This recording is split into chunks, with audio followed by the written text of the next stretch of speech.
Imagine this. I'm Millie, a 36-year-old woman and a wife. I find myself navigating a rather solitary existence while my husband Francis serves in the military.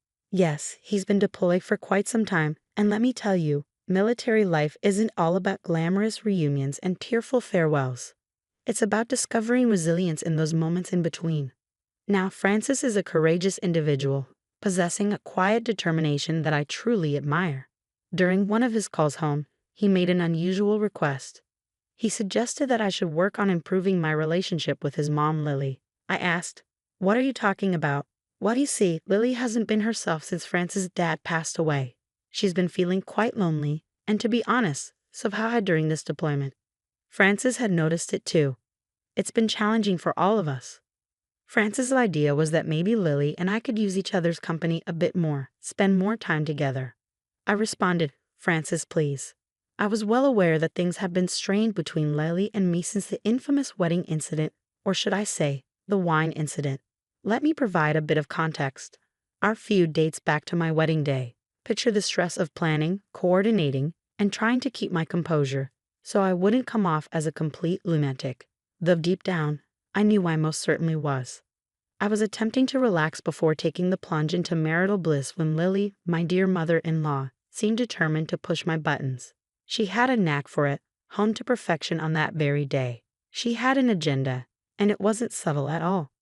Her aim was to inject a bit of chaos into my life. Petty actions were her forte. So there I was getting ready and trying to cherish every moment before the big I do, when Lily, with a grin that could only be described as devious, accidentally spilled red wine all over my pristine white wedding dress. Yes, red wine on a white dress. It was like a nightmare unfolding in slow motion.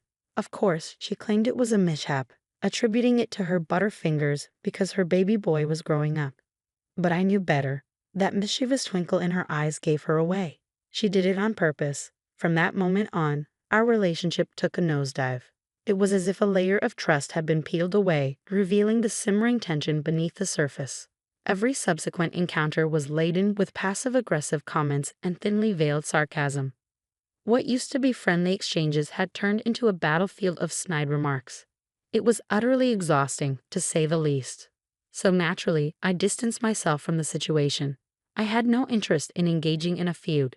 But because of my love for Francis and the hurt in his voice, I reluctantly agreed to try and mend our strained relationship. I couldn't help myself. I just felt an overwhelming sense of sympathy for him.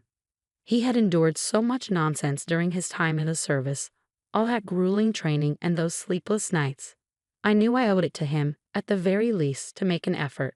Besides, it had been several years, and I hoped that Lily had done some growing up in the meantime. I said, "Well, if it's important to you, I'm willing to give it a shot. After all, I'm all about supporting each other." He replied, "That's my girl. I know it won't be easy, especially given your history, but who knows? Maybe you'll find you have more in common than you think." "I'll keep an open mind, I promise," I said. "But just so you know, if she tries to pull any wine-spilling antics again, I'll have a serious talk with her. No more sabotage attempts, I swear." "All right then, let's do this, for you, for us, and even for Lily," he said. "Thanks, Millie. It means a lot to me, and I promise I'll make it up to you when I'm back." After Francis and I had our heartfelt conversation about reconnecting with his mother, I mustered the courage to reach out to Lily. I knew it wouldn't be a walk in the park given our history, but I was determined to make an effort for the sake of my husband and the overall family atmosphere. To my dismay, Lily's response was as passive-aggressive as I had expected. She reluctantly admitted that Francis had given her a stern talking to about her treatment of me and promised that she would try to tolerate me more. The emphasis on the word try made it clear that this wasn't going to be a smooth journey, so we cautiously started spending more time together. It was a rocky start, with tension so thick you could practically cut it with a knife. However, gradually, we began finding common ground, bonding over old family stories and shared experiences. Things were bearable, at least for a while. But then old Lily started showing her true colors again. It began subtly, those little jabs and digs that seemed to go unnoticed by everyone but me. A snide comment here, a passive-aggressive remark there. It was like a scene out of a high school drama. It was infuriating. It seemed like she couldn't help herself, and it was driving me to the brink of insanity. Months passed, and my frustration continued to mount. I was tired of pretending to be the nice girl who was trying so hard to make things work. I had had enough of the fake smiles and insincere conversations. I couldn't ignore the glaring issue any longer, no matter how uncomfortable it might be. So one day, I mustered my courage and made the decision to address Lily about her behavior.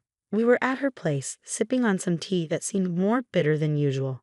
As I searched for the right words, my heart raced a mile a minute. Eventually, I blurted out, "Lily, I can't ignore the tension between us any longer. I thought we were making progress, but these constant jabs and digs are getting to me." Lily gazed at me with her practiced innocence, but I wasn't falling for it this time. I took a deep breath, my frustration turning into determination, and continued, "You know exactly what I mean. Honestly, I'm tired of pretending. If we're going to make this work, we need to have an honest conversation." That's when things took a turn for the worse. Our conversation escalated into a full-blown argument, with each word growing more heated than the last. Our voices became louder, and it felt as though the tension in the room was suffocating me. I half expected my nosy neighbor to call the police, thinking a domestic dispute was unfolding. As the shouting persisted, it struck me how deep-seated the resentment truly was. This wasn't merely about a spilled glass of wine on my wedding dress anymore. It was about years of misunderstandings, miscommunications, and a reservoir of pent-up anger. In that moment, I realized that there was no going back to the way things were. Eventually, our argument subsided, leaving the room heavy with the weight of our words. I left Lily's place that day feeling drained but strangely liberated. We had finally let it all out, and while our exchange might not have been graceful or eloquent, it was undeniably real. In the aftermath, a mix of emotions washed over me: relief, sadness, and an oddly enlightening clarity. It became apparent that certain wounds ran too deep to heal with just a few tea sessions and polite conversations. After that intense argument with Lily, I found myself seated in my living room, the weight of all that had transpired hanging heavily in the air. I had grown weary, fed up with the ceaseless tension and bickering. It felt as if the walls of our large house were closing in on me, suffocating me with the burden of memories and unresolved issues. As the days passed, I couldn't shake the overwhelming sense of loneliness that had taken up residence in every nook of our rented home. Francis was still dutifully serving his deployment miles away, making the house feel emptier than ever. It served as a stark reminder of how much I missed him and how vast the distance between us had become. On top of the fallout with my mother-in-law, I felt even more isolated. I grew tired of constantly oscillating between being too far from those I loved and too close to those I didn't. So the notion of moving began to take root in my mind. Downsizing to a smaller place felt like a breath of fresh air. It wasn't solely about saving money, although that was undoubtedly a welcome benefit. The motivation behind this idea was to create a more manageable, cozier space that was, most importantly, free from the constant turmoil caused by Lily. During one of our video calls, I broached the subject with Francis. Surprisingly, he was quite receptive to it. At that point, I hadn't mentioned the conflict with Lily, focusing instead on the potential financial relief it could provide for us. But then, in his characteristically perceptive manner, he asked the question I had been avoiding. "Hey, babe." "Yes." Part of me can't help but think that this also has something to do with a certain someone. Did you and my mom have another clash? Is she connected to your desire to move? I let out a sigh, feeling a mix of frustration and relief that he had brought it up. "Yeah, it's partly about her, Francis. I tried, really, and did. But she's just so confrontational, you know? Every conversation with her feels like a battle, and I've reached my limit." Francis nodded sympathetically on the screen. "I understand, Millie. You've made genuine efforts to bridge that gap. But if it's causing you this much stress, maybe it's time to prioritize your own well-being. I genuinely don't understand why my mom has such a strong aversion to you. I'll do what I can, but my hands are tied up here. I love you, and I want to support you in the best way I can. If that means moving, then so be it." And there it was, his unwavering support and understanding, just as I had come to expect from him. It wasn't about fleeing from the issue, but rather finding a solution that allowed both of us to breathe a bit easier. His words reassured me that it was okay to put myself first and seek a healthier environment where I could flourish without constantly feeling on edge. As our conversation continued, I felt a renewed sense of determination. Moving wouldn't magically solve all our problems, but it would be a step toward reclaiming my peace of mind. With Francis by my side, even though he was miles away, I felt empowered to make decisions that would lead us to a more positive and fulfilling future. As I surveyed our living room, I allowed myself to imagine the possibilities of starting anew in a cozier space, one unburdened by the ghosts of unresolved conflicts. I was ready to take that leap, to create a haven where Francis and I could find solace in each other's presence without the constant weight of the negativity that had marred our relationship with Lily. Fast forwarding about 3 months, I was comfortably settled into my new stylish apartment. It had truly been a game changer, and the feeling of liberation from the old place with its negative energy was beyond compare. My 26th birthday was swiftly approaching, and I was filled with excitement. This would mark my first celebration in my new digs, and I was determined to make it memorable. Traditionally, I'd vacate my home the night before the party, allowing my friends and family to decorate it as a surprise. However, this year called for something different. Having such a small apartment meant that I couldn't host a grand party. Instead, my friends were already there, and we were kickstarting the festivities before our early flight the next day. It was a pre-trip hangout, crashing at my place before jetting off together. Laughter and lively chatter filled the living room as we geared up for our adventure. But of course, life has its way of introducing change. Amidst all the excitement, my phone buzzed with a text from Lily. Intrigued, I checked it out, and the message read, "Call me now. Something important to talk about." The message was concise and urgent, leaving me wondering what was happening. I discreetly separated from the group and made my way to my bedroom to call Lily. My heart raced with curiosity and concern. "Hello, Lily. What's going on?" Her response was abrasive and direct. "I've had enough of your behavior, Millie. What the hell is wrong with you?" I retorted, "Excuse me, you heard me. What's your problem? Why do you insist on trying to make my son hate me?" She persisted. "Oh, I see. You're upset because I told your son the truth." I found her accusation absurd. "What truth? You're being ridiculous." "Lily, I don't have time to deal with you. I'm fed up with your bitterness. I don't care that you're unhappy. Just leave me alone and let me enjoy my birthday weekend." She then dropped a bombshell. "Speaking of that, I wanted to inform you that you won't be enjoying your birthday this year. You should thank me for the heads up." Confused and alarmed, I demanded, "What the hell are you talking about?" She continued, "Well, after not receiving an invitation this year, I felt a bit resentful. So I took it upon myself to contribute in my own way to make your birthday special. You see, I couldn't wait any longer. I broke into your home and destroyed everything. All the decorations, the furniture, everything is shattered. Come to think of it, I did you a favor because your friends did a terrible job at decorating this year. Honestly, it looked like a completely different person was living in that house." My jaw dropped, shocked by Lily's audacious actions. I took a deep breath, my silence stretching out as I imagined Lily smirking on the other end of the line. Finally, she said, "Oh, it looks like I did my job and gave the birthday girl a great surprise. Happy birthday, Millie. Hope you have a blast." I couldn't help but burst into laughter, which seemed to infuriate Lily. "Why are you laughing? What's so funny? You should be in tears right now." I managed to regain my composure. "Oh, Lily, you're quite the fool." "Excuse me? You think you're so clever, don't you?" "Well, I'll admit one thing. You did manage to surprise me, that's for sure. I had no idea you could be so despicable. But you've made a colossal mistake, my dear."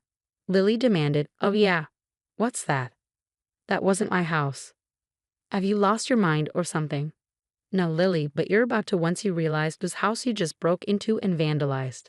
I proceeded to reveal to Lily that I had moved 3 months ago. It was an unexpected revelation for her. The old house was history, replaced by a new occupant, Sheriff Liam, who was new to the area and planning to move in with his family. I had met him a couple of times and could already tell he was one of those genuinely nice guys, focused on getting his new place ready for his family.